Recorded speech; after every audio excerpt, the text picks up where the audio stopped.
C'était d'abord quelqu'un qui ne pensait qu'à une seule chose dans la vie, c'est peindre, dessiner. Il passait toutes les minutes de sa vie, quand il n'était pas sur un grand tableau ou sur un grand décor, il avait des petits carnets de croquis, et c'était ça l'essentiel de sa vie, d'abord. Ensuite, c'était un homme très gentil pour les enfants. Moi, j'étais toute petite quand il est mort.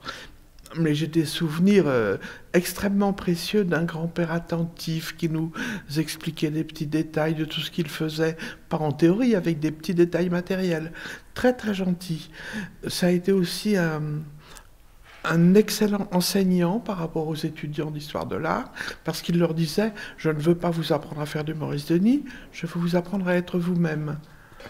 Quand il fait des peintures de famille, des peintures familiales, mais aussi de véritables mises en scène. De façon générale, Maurice Denis s'opposait aux impressionnistes. C'est-à-dire que, comme un impressionniste, il faisait un croquis immédiat de la réalité. On a des quantités de croquis, y compris des croquis d'enfants ou même des photos.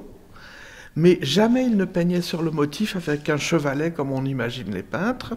Ensuite, il rentrait à l'atelier et il recomposait entièrement son tableau avec un certain nombre de petits croquis pour les portraits des personnages, généralement dans un paysage de réalité, mais la recomposition du tableau fait que l'émotion qui est transmise est complètement différente. Il n'est pas impressionniste, il est symboliste. Vous aussi, vous figurez dans les œuvres de Maurice Denis.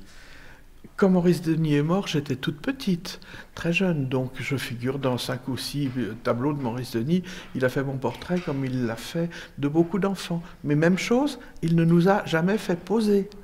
Il faisait un croquis tellement rapide qu'on ne s'en apercevait même pas, et après il faisait son tableau en atelier.